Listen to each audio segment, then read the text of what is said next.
할렐루야.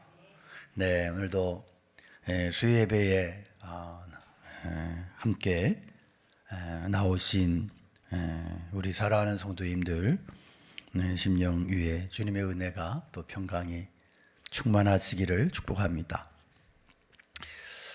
계속해서 창세기의 말씀을 이어서 우리가 은혜를 받기를 원합니다.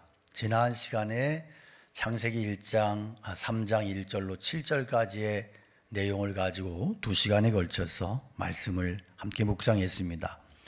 뱀의 간교한 유혹과 또 하와의 흔들리는 마음, 그리고 마침내 선악을 알게 하는 그 열매를 따먹은 아담과 하와, 인류 최초의 죄가 에덴 동산 한가운데에서 일어났습니다. 하나님께서 먹지 말라 하신 그 한마디를 거스리는 순간에 창조 세계의 모든 질서는 파괴되고 흔들려 버렸습니다. 그런데 뱀이 하와에게 뭐라고 속삭였는지 기억하시죠? 너희가 이것을 먹는 날에는 눈이 밝아져서 하나님과 같이 되어 선악을 알 줄을 하나님이 아심이니라. 이게 이제 사단의 속삭임이죠. 눈이 밝아진다는 거예요. 하나님처럼 된다는 거예요. 그리고 이 약속이 얼마나 매력이 있어요. 그리고 오늘 본문 7절에 뭐라 그래요? 이에 그들의 눈이 밝아졌대요. 진짜 뱀의 유혹대로 사탄의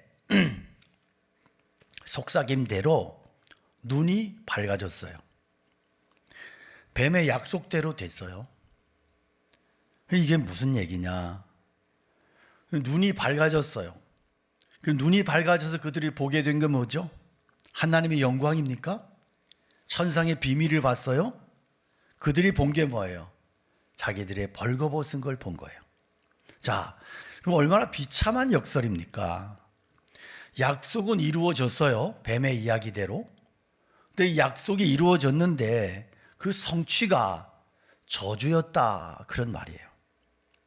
우리는 창세기 3장 7절로 10절까지 오늘 본문을 통해서 타락 직후의 4가지 장면을 좀 보기 원해요. 눈이 밝아진 장면, 무화과 나무 잎을 엮고 치마를 두른 장면, 하나님의 소리를 피해 숨는 장면, 그리고 마침내 내가 어디 있느냐 하시는 하나님의 음성 앞에서 내가 벌거벗었으므로 두려워하여 숨었나이다 하고 떨며 대답하는 이 장면, 이 4가지 장면 속에 우리 인간의 모든 실존이 고스란히 담겨져 있습니다. 무슨 얘기냐? 오늘 본문은 단순히 아담과 하와의 이야기가 아니고 우리 모두의 이야기인 거예요. 우리 자리에 앉아있는 저와 여러분 한 사람 한 사람의 이야기예요. 그리고 이 본문 속에 이미 타락의 장면 한가운데 복음의 씨앗이 숨겨져 있어요. 오늘 우리는 이 복음의 씨앗을 함께 발견하기를 원하는데요. 첫 번째 메시지는 눈이 밝아져서 보게 된 것은 영광이 아니라 수치였다 하는 거예요. 오늘 7절 상반절에 보니까 이에 그들의 눈이 밝아져 자기들이 벗은 줄을 알고 그랬어요. 여러분, 여기에 인류 역사상 가장 충격적인 반전이 있어요. 뱀이 약속한 게 뭐죠? 눈이 밝아져서 하나님과 같이 되리라 하는 거예요. 근데 정말 눈이 밝아졌어요. 밝아진 것까지는 맞는데, 그러면 밝아졌는데 하나님처럼 됐어요? 되지 않았어요. 그들이 본 것은 하나님의 영광, 어떤 천상의 신비, 어떤 계시, 이런 게 아니고 자기들이 벌거벗은 것을 본 거예요. 이게 무슨 의미냐? 그럼 창세기 2장 25절의 말씀을 기억하시나요? 아담과 그의 아내 두 사람이 벌거벗었으나 어떠했더라? 부끄러워하지 아니하니라. 자, 타락 이전에 그들도 벌거벗고 있었어요. 그때는 부끄럽지 않았어요. 아니, 부끄러움이라는 개념 자체가 아예 없었어요. 하나님 앞에서도 서로 앞에서도 투명했고 감출 것이 없었고 숨길 것이 전혀 없었습니다. 그런데 타락한 이후에는 똑같이 벌거벗은 몸인데 갑자기 갑자기 부끄러워진 거예요. 뭐가 달라진 거예요? 몸이 달라졌어요? 마음이 달라진 거예요. 죄가 들어온 거예요.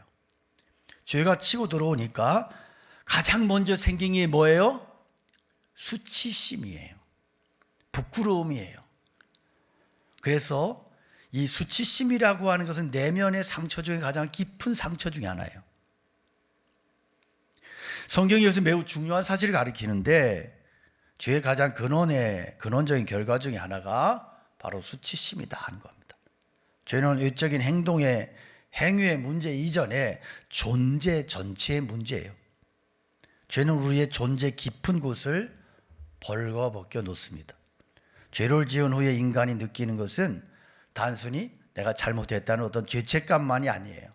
도덕적인 죄책감만이 아니고 더 근원적인 것이 있는데 내가 이런 존재였구나 하는 존재에 대한 수치예요. 여러분 생각해 봐요. 우리가 어떤 죄를 지었을 때 그 죄를 드러내고 싶어요? 감추고 싶어요? 예? 감추고 싶죠. 죄를 막 드러내는 사람 있어요? 죄를 지으면 꼭꼭 숨어라. 머리카락 보일라. 그냥 계속 감춰야 돼. 누가 알까 봐. 왜? 처벌이 무서워서만이 아니에요. 그 죄가 드러나면 나라는 존재가 드러나기 때문에 그래요. 내 모습이, 나의 추한 내면이, 감추고 싶었던 진실이 백일하에 다 드러나기 때문에 그래서 감추려고 하는 거예요. 계속. 이게 수치예요. 죄가 낳은 첫 번째 자식이 이 수치심이에요. 여러분, 우리 현대는요, 이 수치의 시대를 살고 있습니다. 사회 심리학자들은 지금 시대를 수치의 시대라 그래요. 여러분 SNS를 보세요. 사람들이 끊임없이 자기를 다 포장을 합니다. 가장 아름다운 모습, 가장 예쁜 모습, 막 다 가짜 막 사기 수법을 동원해 가지고 여러분 SNS에도 자기 얼굴을 올릴 때 그냥 올리지 않아요. 눈도 키우고 입도 입 모양도 고치고 막 때깔도 막 하얗게 해가지고 겁나 예쁘게 해서 올려요. 그죠? 네, 막 찌그러진 거 올린 사람 없단 말이에요. 그래서 요즘은 사진을 보고 만나면 실망한대요. 다 이게 허상이야. 자기 얼굴도 겁나 막 고쳐버리고, 요즘은 사진 뭐 이렇게 기술이 많이 발달해가지고 뭐 다 만들어냅니다. 주변에 건물도 없애고 막, 그리고 자기 얼굴을 막 정말 말도 안 되게 막 고치고. 왜 그렇게 할까? 다 감추고 싶은 거야. 난 눈이 너무 작아. 그래서 사진에 SNS 화면에서라도 눈을 막 크게 해버리고. 그리고 요즘에 보면 뭐 연예인들이나 이런 이 가수들이나 보면 얼굴이 다 비슷해. 왜 그래요? 다 고쳤어요. 다 강남에 있는 어떤 유명한 병원 가서 고쳤더니 다 그렇게 만들어 놓은 거예요. 벗은 모습이 들키고 싶지 않고 초라한 모습, 실패한 자기의 모습을 감추고 싶은 거예요. 아무리 가려도요. 그런데 아무리 가린다고 내 내면 깊은 곳에서 모를까? 다 알아요. 나는 벗었고 부족하고. 이 수치가요, 현대인들을 다 지배하고 있습니다. 근데 이것이 에덴 동산에서 시작이 된 거예요. 수치라고 하는 것은 죄가 들어오면서 인간의 영혼에 새겨진 가장 깊은 상처예요. 무슨 얘기냐? 우리가 느끼는 이 막연한 부끄러움, 근원적인 불안, 감추고 싶은 마음, 이건 단순히 성격의 문제가 아니고요, 죄의 문제다. 타락 이후에 모든 인간에게 유전처럼 새겨진 실존적인 상처예요. 아담이 그랬던 것처럼 우리도 역시 동일해요. 똑같아요. 두 번째 메시지는 무화과 나무 잎을 엮어서 스스로를 가리려고 하는 인간의 실존의 모습이에요. 자, 7절 하반절에 보니까 무화과 나무 잎을 엮어 치마로 삼았더라 그랬어요. 여러분 이 장면이 얼마나 철학맞은지 아세요? 방금 전까지 에덴 동산의 모든 것을 다스리던 만물의 영장이야. 이 만물의 영장, 갑자기 경상도 발음이 나오네. 만물의 영장, 만물의 영장 아담과 하와가요, 나무 아래 주저앉아가지고 부들부들 떨고 있는 거예요. 부들부들 떨리는 손으로 무화과 나무를 엮어요. 나무 줄기를 까서 엮어가지고 바느질도 배운 적이 없는데 얼마나 이게 어설프고 얼마나 웃겨, 얼마나 측은하고 불쌍해 보일까. 얼마나 이게 비참한 모습이에요. 완전히 그 모습이 완전히 무너져 버린 거예요. 처참하게 무너져 버린 거예요. 하나님과 함께 교제하고 그렇게 기쁨을 누리더니 어느 날 갑자기 구석백이 처박혀 가지고 창피하다고 수치스럽다고 무화과 나무 잎을 따가지고 엮어가지고 허리춤을 동이고 난리가 난 거야. 여러분, 여기서 우리가 놓쳐서는 안 될 신학적인 진실이 있는데, 인간은 죄를 지은 직후에 본능적으로 뭘 하느냐? 하나님을 거부하는 거예요. 하나님께 나가지 않는 거예요. 회개하지 않아요. 용서 구하지 않아요. 대신 뭐예요? 무화과 나무로 자기를 열심히 가리고 있는 거예요. 스스로 해결해 보겠다고, 스스로 덮어보겠다고 그렇게 악을 쓰고 있는 거예요. 무슨 얘기냐? 여러분, 모든 인간 종교의 원형이 바로 여기에서 시작이 된다는 거예요. 무화과 나무 잎사귀. 이것은 인간의 모든 자기 의의 상징이에요. 인간의 모든 공로의 상징이에요. 인간의 모든 자기 구원 시도의 상징이에요. 생각해 보십시오. 아담과 하와가 왜 무화과 나무로 잎을 엮어요? 수치 가리기 위해서, 그렇죠? 벗었다는 사실, 부끄럽다는 사실을 어떻게든지 자기 스스로 힘으로 덮어보려고 했어요. 그런데 그들이 엮은 게 뭐예요? 잎사귀예요. 잎사귀는 며칠만 지나면, 며칠이나 많아 반나절만 지나도 버쑥버쑥 말라 떨어져. 이게 수치를 가릴 수 있느냐는 거예요. 임시방편인데 잠시 후면 말라 비틀어지고 부서지고 없어져. 이것으로 과연 죄를 덮고 수치를 덮을 수 있느냐? 불가능해요. 여러분의 이 본문에서 발견할 진리가 바로 이거예요. 인간은요, 죄를 지은 이후에 그 죄를 스스로 해결하려고 하는 그런 본능이 있어요. 이게 생겼어요. 이것이 뭐냐 하면 타락 후에 인간의 종교적인 본능이에요. 세상의 모든 종교가 바로 이 본능에서 나온 거예요. 선행으로 죄를 덮으려고 그러고, 수행으로 죄를 씻어내려고 그러고, 제사로 죄를 무마하려고 그러고, 공덕으로 죄를 상쇄시키려고 해요. 자, 모든 것이 무화과 나무의 잎이에요. 그런데 슬픈 것은요, 이런 무화과 나무 잎의 종교가 교회 안에도 이 사상이 깊이 들어와 있다는 거예요. 한국 교회 안에도 무화과 나무 잎을 엮고 있는 신자들이 많이 있어요. 여기서 무화과 나무 잎의 신앙은 종교적인 행위를 통해서 구원의 문제를 퉁쳐보겠다고 하는 그런 논리예요. 그런데 문제는 이것이 단순히 이만하면 내 죄가 덮여졌겠지, 이만하면 뭐 하나님이 받아주시겠지, 이런 수준에서 끝나지 않는다는 거예요. 무화과 나무 잎은 반드시 더 무서운 열매를 불러오는데, 그게 뭐냐 하면 종교적인 자기의예요. 뭔 얘기냐? 내가 새벽기도 열심히 나가다 보니까 어느 순간 새벽기도 안 나오는 성도가 한심하기 시작한 거예요. 11조 꼬박꼬박 드리니까 11조 안 하는 집사가 사람으로 보이지 않는 거예요. 봉사 열심히 하다 보니까 봉사 안 하는 사람들이 우습게 보이는 거예요. 뭐냐 하면 이게 바리새인의 모습이에요. 누가복음 18장에 성전에 올라가서 기도하던 바리새인이 하나님이여, 나는 다른 사람들과 같이 토색과 불의 간음을 행치 않았다, 세리와도 같지 아니함을 감사합니다, 이러면서 막 기도를 막 열라해요. 이게 무화과 나무 잎의 마지막 모습이에요. 처음에는 내 부끄러움을 가리기 위해서 잎을 엮었는데 어느새 그 엮은 잎이 내 자랑거리가 되는 거예요. 그래서 그 잎의 크기로 남을 재단하고 정죄하고 그렇게 판단하는 자리까지 이르는 거예요. 자기 의에 사로잡힌 사람은 반드시 타인을 정죄합니다. 예외가 없어요. 왜냐하면 자기 의라고 하는 것은 비교를 통해서만 유지되기 때문에 그래요. 누군가보다 내가 낫다고 하는 확인이 있어야 내 의가 증명되기 때문에 그래요. 바리새인의 의도 그거잖아요. 세리와 비교하면서 나는 저보다 나으니까 나는 의인이고 나는 저보다 근사하니까 내가 더 훌륭한 사람, 이런 식이잖아요.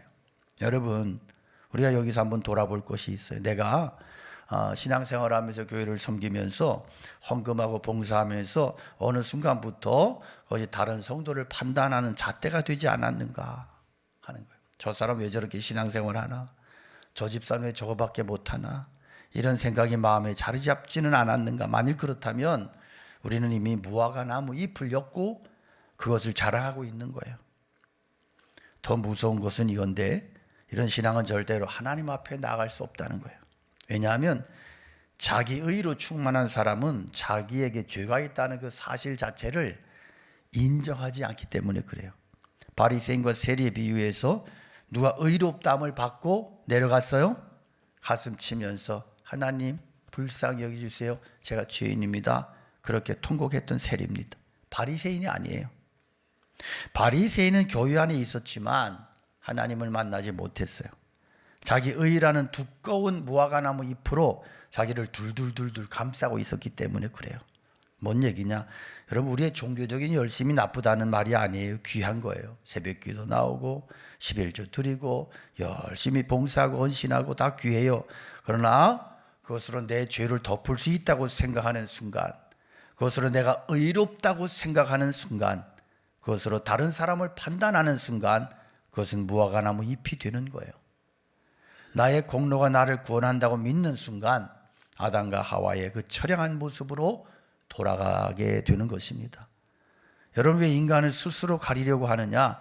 왜 하나님 앞에 나가지 아니하고 자기의 힘으로 덮으려고 하느냐? 답은 간단해요. 교만 때문에. 벌거벗은 모습 그대로 하나님 앞에 서는 것이 자기 자존심이 허락하지 않는 거야. 자존심이 상하는 거야. 그래서 내가 잘못했습니다, 저를 용서해 주십시오, 이 한마디를 못하기 때문에 그래요. 그래서 차라리 잎사귀를 엮어요.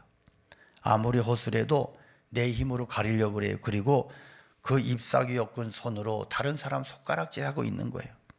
그러나 보십시오, 무화과나무 잎은 반드시 곧 시들어요. 인간의 모든 자기 의는 결국 다 파스러져요. 우리 어떤 노력도, 어떤 공로도, 어떤 종교적인 행위도 우리의 죄를 덮을 수가 없어요. 자기 의로 쌓은 모든 성은 하나님 앞에 다 무너져요.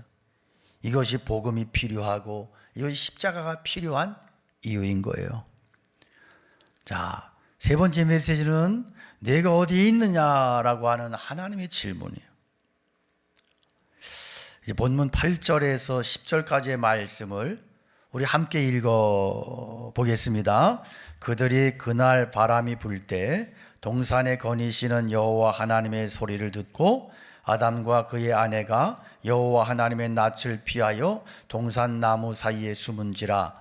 여호와 하나님이 아담을 부르시며 그에게 이르시되 네가 어디 있느냐? 이르되 내가 동산에서 하나님의 소리를 듣고 내가 벗었으므로 두려워하여 숨었나이다. 아멘. 여러분, 이 장면은 성경 전체에서 가장 가슴 아프면서도 가장 은혜로운 장면이에요. 왜 그러냐? 두 가지의 움직임이 동시에 일어나고 있기 때문에 그래요. 자, 인간은 하나님을 피해서 숨어요. 하나님은 그 숨은 인간을 찾아오세요. 이것이 성경 전체의 축소판이에요. 성경은 그렇게 되어 있어요. 범죄한 인간은 계속 배역하고 떠나고 숨고, 하나님은 계속 끊임없이 그 인간을 찾아오시고 용서하시고 다시 사랑하시고. 성경 전체의 주제가 바로 이 오늘 본문의 9절 속에 응축되어 있습니다. 8절에 보니까 아담과 하와가 뭘 하고 있어요? 동산 나무 사이에 숨어 있어요. 하나님의 소리가 들리니까 숨었어요. 무화과 나무 잎으로 가린 것으로는 부족했던 거예요. 그래서 가리고 나도 수치가 떠나지 않아. 그래서 나무 뒤로 꼭꼭 숨었어. 이것이 죄가 낳은 두 번째 자식이에요. 수치 다음에 오는 게 뭐예요? 도피예요. 숨는 거예요. 여러분 생각해 봐요. 타락이 전에 아담과 하와는 저녁마다 하나님과 걸었을 거예요. 함께 동행하고 함께 즐겁고 함께 행복하고 가장 기쁨을 계속해서 나누고 있었어요. 근데 이제 어떻게 됐느냐? 환경적으로 변한 건 전혀 없어요. 그런데 이제는 두려워서 숨고 도망치고 있어요. 무슨 얘기냐? 죄가 들어온 결과 하나님과의 관계 자체가 완전히 뒤집혀졌다 하는 거예요. 어떻게? 기쁨이 두려움으로 바뀌고 사귐이 도피로 바뀌고 아버지의 품이 심판의 법정으로 그렇게 느껴지기 시작하고, 이것이 죄의 참혹한 결과예요. 죄는 우리를 하나님으로부터 철저히 떼어놓아요. 아니, 더 정확히 말하면 하나님은 변함없이 우리를 찾아오시는데, 끊임없이 찾아오시는데 우리는 계속해서 숨어버리는 거예요. 여러분, 이것이 지금 우리의 모습이 아닌가 하는 거예요. 교회에 나오지만 하나님과 거리가 먼 성도들이 있어요. 예배드리는 내 마음 깊은 곳은 하나님을 피하고 있는 성도들이 있어요. 찬송은 부르지만 정작 하나님 앞에 서기를 두려워하는 성도들이 있어요. 기도하는데 정직한 기도 못하는 성도들이 있습니다. 왜 그러냐? 어딘가에 감추고 싶은 것들이 있어요. 벗은 줄을 알고 있기 때문에 그래요. 근데 여러분, 여기가 끝이 아니에요. 본문 9절에 보니까 이 한 구절이 오늘 설교의 심장과도 같은 말씀이에요. 여호와 하나님이 아담을 부르시며 그에게 이르시되 네가 어디 있느냐? 네가 어디 있느냐? 여기 히브리어로 아예카라는 단어인데 성경 전체에서 하나님이 인간에게 던지신 첫 번째 질문이에요. 이 질문이 무슨 질문인지 아세요? 먼저 이 질문이 무슨 질문인지 아닌지부터 말씀을 드리면, 이것은 네가 어디 있냐? 어떤 정보를 얻기 위한 질문이 아니에요. 하나님이 아담이 어디 숨었는지 몰라가지고 여기도 없고 저기도 없네, 어디에 숨었나 허둥지둥 찾아다니는 하나님의 모습은 아니에요. 하나님 전지전능하신데 어디에 웅크리고 있는지 모르시겠어요? 너무너무 정확하게 보고 알고 계세요. 그럼 왜 물으셨냐? 심판의 추궁의 말씀도 아니에요. 분노로 호통치는 말씀도 아니에요. 이놈, 너 어디 숨었어? 당장 나와! 네. 어릴 때 술 먹은 아버지한테 도망 다니신 분들 계시죠? 그런 하나님 아니라고요. 그런 신문이 아니에요. 만약 하나님 심판하시려면 그냥 죽이면 돼요. 뭘 물어요. 그냥 죽이면 끝인데. 그럼 이 질문이 무슨 질문이냐? 여러분, 네가 어디 있느냐? 이것은 잃어버린 자녀를 찾으시는 아버지의 부르심이에요.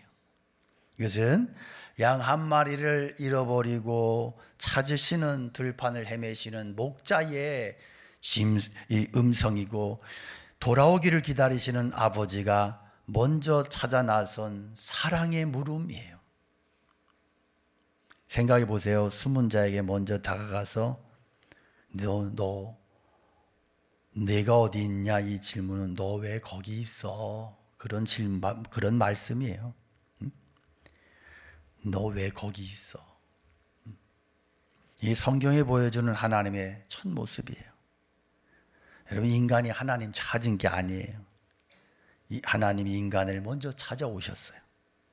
인간이 죄를 지은 그 순간에도 하나님은 진노가 아니라 사랑의 질문으로 다가오셨습니다. 이것이 복음이에요. 이것이 은혜예요. 그래서 창세기 3장은 신학적으로도 굉장히 중요한 그러한 성경이에요. 네가 어디 있냐는 이 질문이 성경 전체를 관통해서 흐르는 큰 줄기예요. 하나님 아벨을 죽인 가인에게도 내 아우 아벨이 어디 있냐 물으셨습니다. 도망치는 엘리야에게도 너 어찌하여 거기 있냐? 너 어찌해서 너 여기에 있냐? 물으셨어요. 그리고 마침내 예수 그리스도께서 이 땅에 오셔서 잃은 양을 찾으시는 목자로, 이른 드라크마를 찾으시는 여인으로, 탕자를 기다리시는 아버지로 자신을 계시하셨어요. 그래서 이 모든 것이 창세기 3장 9절에 네가 어디 있느냐에서 시작이 된 겁니다. 무슨 얘기냐? 여러분, 창세기 3장은 단순히 타락의 장이 아니고 창세기 3장은 복음이 시작된 장이에요. 놀라운 말씀이에요. 인간의 죄에 빠진 바로 그 순간에 하나님이 찾으시는 은혜도 함께 시작이 된 거예요. 그러니까 예수 그리스도의 십자가가 여기에서부터 시작이 된 거예요. 죄와 은혜가 함께 등장해서요, 숨는 인간과 찾으시는 하나님이 함께 계세요. 이것이 성경이 말씀하는 하나님이십니다. 그리고 10절에 보면 아담의 대답이 나와요. 내가 동산에서 하나님의 소리를 듣고 내가 벗었으므로 두려워하여 숨었나이다. 여기 세 가지 고백이 나오죠. 첫째는 하나님의 소리를 들었어요. 두 번째는 벗었다는 사실을 알았어요. 그다음에 세 번째는 두려워서 숨었어요. 근데 여러분, 이 고백이 얼마나 부분적인지 아세요? 아담이 지금 벗었다고만 이야기해요. 자, 벗은 것은 결과예요. 그가 죄를 지었습니다. 하나님의 말씀을 불순종하고 죄를 지었습니다. 이렇게 고백해야 맞잖아요. 그런데 벗었습니다. 이렇게 고백을 해요. 벗은 것은 현상이죠. 그러니까 무슨 얘기냐면 아담은 아직 자기의 죄를 인정하지 않아요. 아직 회개에 이르지 못했어요. 수치는 알았지만 죄를 정확하게 직면하지 못했어요. 여러분, 우리 모습도 이렇지 않느냐 하는 거예요. 우리가 잘못됐다는 건 알아. 뭐가 문제가 있다는 거 느껴. 불안하고 두려워요. 그러나 정작 그것이 죄라는 사실, 하나님을 거스르는 범죄라는 사실에 대해서는 직면하려고 하지 않아요. 변명해요. 현상만 얘기해요. 본질은 외면해요. 어떤 상황 앞에서 나는 망했습니다. 이게 현상이에요. 왜 망했느냐? 본질에 대해서는 우리는 직면하지 못한다는 거예요. 그래서 하나님 계속 물으세요. 11절에 보면 하나님 다시 물어요. 누가 너의 벗었음을 네게 알렸느냐? 내가 너더러 먹지 말라 명한 그 나무 열매를 네가 먹었느냐? 하나님은 아담이 진실을 직면하도록 계속 질문하세요. 이것이 사랑이에요. 회개로 이끌어 가시는 은혜예요. 자, 오늘 결론의 말씀을 드리겠습니다. 오늘 결론의 말씀은 잎사귀 벗고 가죽옷 입어라 하는 거예요. 오늘 본문을 통해서 중요한 진리를 세 가지를 함께 봤어요. 첫째는 죄가 우리에게 수치를 남겼다 하는 거예요. 눈이 밝아지게 된 것은, 밝아지면서 보게 된 것은 하나님의 영광이 아니라 자신의 벌거벗음, 수치예요. 죄가 우리의 존재에게 새긴 가장 깊은 상처예요. 두 번째로 죄 지은 인간은 스스로를 자꾸 숨기려고 해요. 무화과나무 잎을 엮어요. 자기 공로로, 자기 의로, 자기 종교로 자꾸 덮어보려고 그래요. 그러나 모든 잎사귀는 시들어버린다. 인간의 어떤 노력도 우리의 죄를 덮을 수 없다 하는 거예요. 세 번째는 그러나 놀랍게도 하나님은 숨은 인간을 먼저 찾아오십니다. 내가 어디 있느냐? 이 성경에 보여주신 하나님의 첫 모습이에요. 심판의 추궁이 아니라 사랑의 부르심이에요. 진노의 호통이 아니라 잃어버린 자를 찾으시는 아버지의 사랑의 음성이에요. 그런데 여러분, 오늘 본문은 여기서 끝나지만 창세기 3장 전체는 여기서 끝나지 않아요. 창세기 3장 21절의 말씀을 보면 하나님은 마침내 무엇을 하셨다고요? 우리 함께 읽습니다. 여호와 하나님이 아담과 그의 아내를 위하여 가죽옷을 지어 입히시리라. 아멘. 무화과나무 잎이 아니에요. 가죽옷이에요. 여기 가죽옷 입으신 분들 계세요? 가죽옷 입을 때마다 보혈을 기억하십시오. 예수 그리스도의 십자가 어린 양의 가죽을. 같이 신학을 한 우리 나이가 많은 그 동기가 하나 있었는데 저희보다 10살 이상 많아서 벌써 은퇴를 했는데 이분이 아주 인생을 험하게, 말도 안 되게 험하게, 정말 말도 안 되게 막 그렇게 살았어요. 그래 뭐 맨날 술 퍼먹고 막 그렇게 말도 안 되게 개차반 같은 인생 살다가 겁나 은혜를 받고 신학교로 왔는데 그분이 간증을 하면서 그러더라고요. 겨울에 그 진눈깨비 오는 겨울에 자기가 막 밤에 늦게 술을 겁나게 퍼마시고 막 그리고 나서 거리를 집으로 가다가 의식을 잃었대요. 이제 정신이 나간 거야. 그래가지고 한참을 혼자서 그 추운 얼음이 오는 진눈깨비가 와서 바닥에 막 얼고 막 이런 상황에서 이제 쓰러져 잔 거야.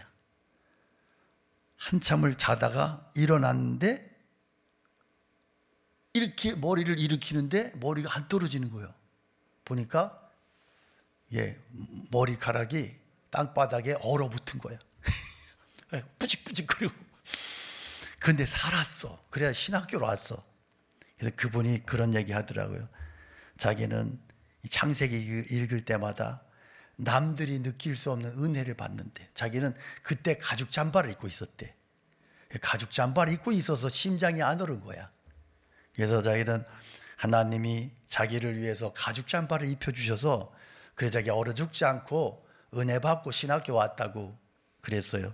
근데 성진이 머리가 얼마나 아주 안 좋은지 목회하면서 고생을 많이 하셨어요. 그냥 뭐 장로님하고도 싸우고 막 서로 주먹질을 하고 그 막 안수 집사 하나를 막 멱살을 잡고 막 기절시키고 막 하여튼 가죽옷을 입었지만 그 가죽옷 속에 있는 기질을 아직까지 못 죽여가지고 어렵게 그러다가 은퇴를 하셨는데 엉뚱한 이야기인데 중요한 것은 가죽옷이 살렸다. 그 얘기가 참 제가 은혜가 됐어요. 근데 이 가죽옷이 어디서 왔을까? 짐승이 죽어야 가죽옷이 나오잖아요. 피가 흘러야 가죽옷이 만들어져요.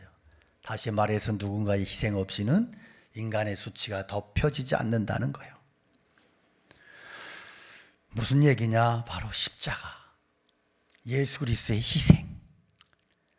나의 수치를 덮으실 수 있는 것은 내 잎사귀가 아니야.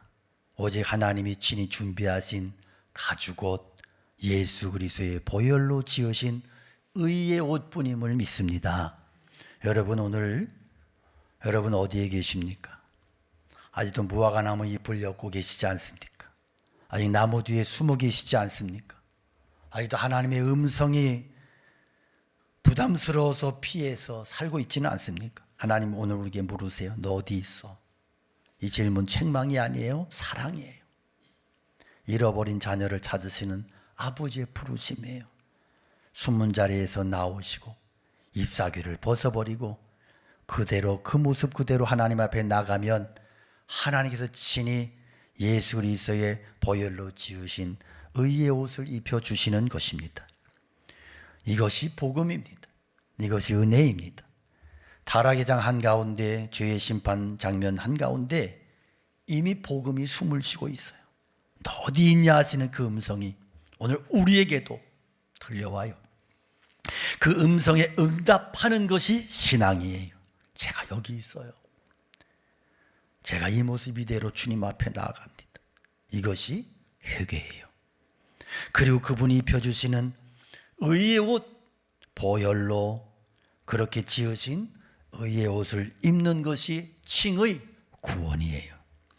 사랑하는 성도 여러분, 오늘 우리 모두 무화과나무, 내 스스로의 무화과나무 잎을 다 내려놓으시고 내 의의 옷을 벗어버리고 벌거벗은 그대로, 부끄러운 그대로, 연약한 그대로 하나님 앞으로 나아가는 믿음의 용기를 구하시기 원하고, 그 하나님은 우리를 절대 정죄하지 않으시고 우리를 찾고 계셔서, 그래서 내가 그 주님의 음성에 응답할 때, 나아갈 때 이미 준비해 놓으신 가죽옷을 입혀주시는 줄로 믿습니다. 예수 그리스도의 십자가 아래에서 그 옷이 완성됐습니다. 그 은혜 앞에 우리 모두 오늘 서기를, 그리고 그 은혜로 매일을 살아가기를 주님의 이름으로 축원합니다.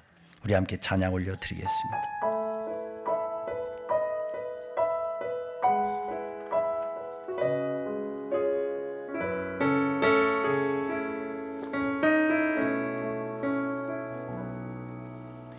주의 보좌로 나아갈 때에 어떻게 나가야 할까?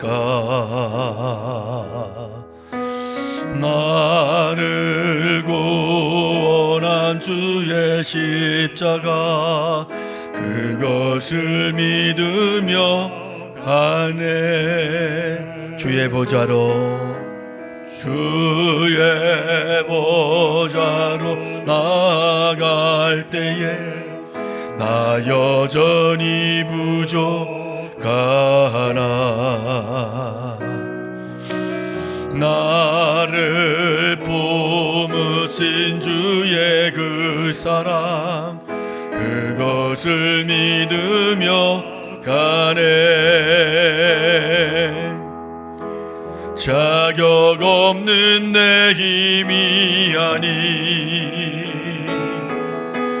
오직 예수님의 보혈로. 자격 없는 내 힘이 아니, 오직 예수님의 보혈로.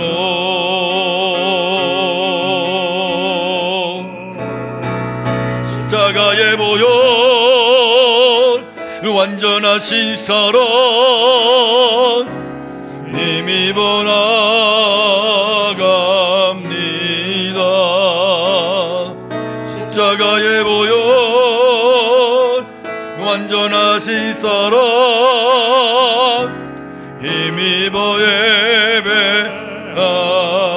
자격 없는 내 힘이 아닌, 자격 없는 내. 우리 손을 들고 찬양합니다.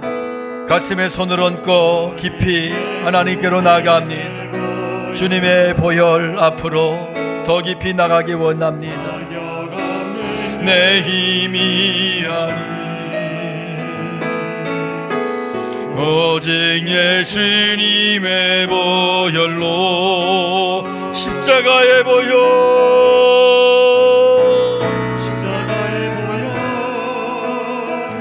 완전하신 사랑 힘입어 나갑니. 십자가의 보혈, 완전하신 사랑 힘입어 예배. 십자가의 보혈, 십자가의 보혈, 완전하신 사랑 힘입어 나갑니다. 십자가의 보혈, 완전하신 사랑 힘입어 예배합니다.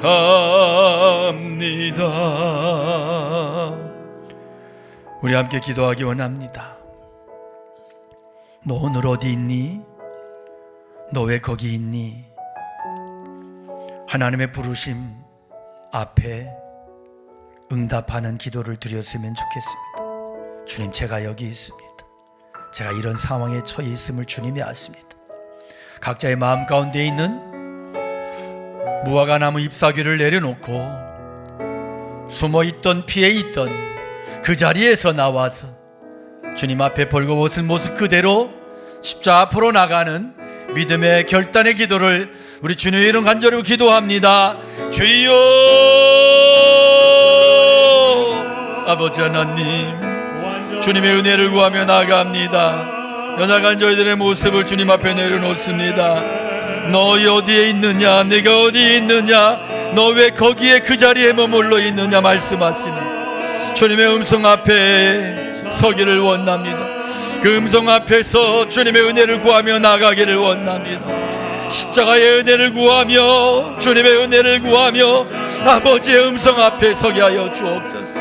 아버지 하나님, 저희들의 형편없는 모습, 자격 없는 모습, 그럼에도 십자가를 붙들고 주님의 은혜를 구할 때 주께서 내게 가죽 옷을 지어 입히시고 의의 거룩한 옷을 입히시는 그 은혜를 오늘 우리가 보게 하시고 그 은혜 앞에 서게 하시고 그 믿음을 따라 살아갈 수 있는 하나님의 거룩한 종들로 세워주시옵소서. 사랑과 은혜가 풍성하신 하나님 아버지, 오늘 창세기 3장의 말씀을 통하여 우리의 참 모습을 보았습니다.